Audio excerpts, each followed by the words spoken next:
4 labour కోడ్లను తీసుకొచ్చి ఇవాళ కార్మిక వర్గం అందరినీ బానిసలుగా తయారయ్యారని చెప్పి కేంద్ర ప్రభుత్వం బీజేపీ నరేంద్ర మోడీ సర్కారు చూస్తూ ఉంది.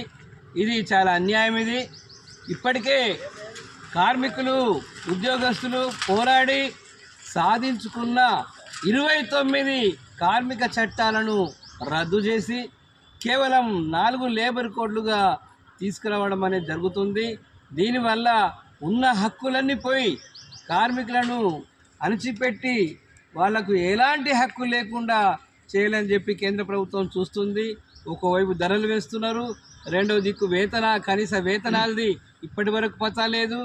అట్లాగే ఇప్పటికైనా కేంద్ర ప్రభుత్వం దేశమంతటా ఫిబ్రవరి 12వ తారీఖు నాడు జరిగే సమ్మెలో భవన నిర్మాణ కార్మికులు కానీ ఉపాధి కార్మికులు కానీ అట్లా ఉద్యోగస్తులు బీడీ కార్మికులు పెద్ద ఎత్తున కార్మికులందరూ కూడా కష్టజీవులందరూ కూడా పాల్గొని విజయవంతం చేయాలని చెప్పి మేము పిలుపుస్తున్నాం.